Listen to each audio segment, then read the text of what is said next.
What makes God different from everything else we might trust in? 1 Samuel 2:2 declares God's uniqueness in a way that reshapes where we place our confidence. In 1 Samuel 2, Hannah is praying after God answered her plea for a child. Her prayer becomes a declaration about who God is. In verse 2, she says, "There is no one holy like the Lord. There is no one besides you. There is no rock like our God."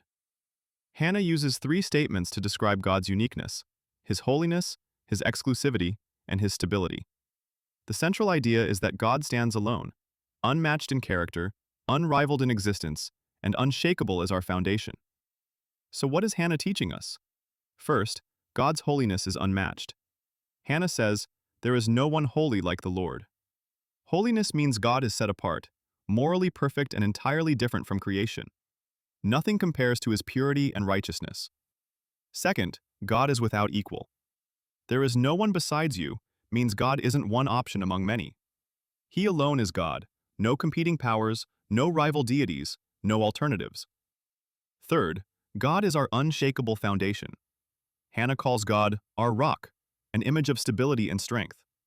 Unlike everything else that shifts or fails, God remains solid and dependable. Here's the challenge. What are you trusting in that might shift or fail? And how would your life change if you anchored yourself in God alone? This passage invites us to evaluate where our confidence lies. Hannah's prayer reminds us that God is uniquely holy, utterly without rival, and completely dependable, the only foundation that will never fail. God, help us see that there is no one like you. Teach us to trust in your holiness and strength alone. Be our rock when everything else feels uncertain. Amen.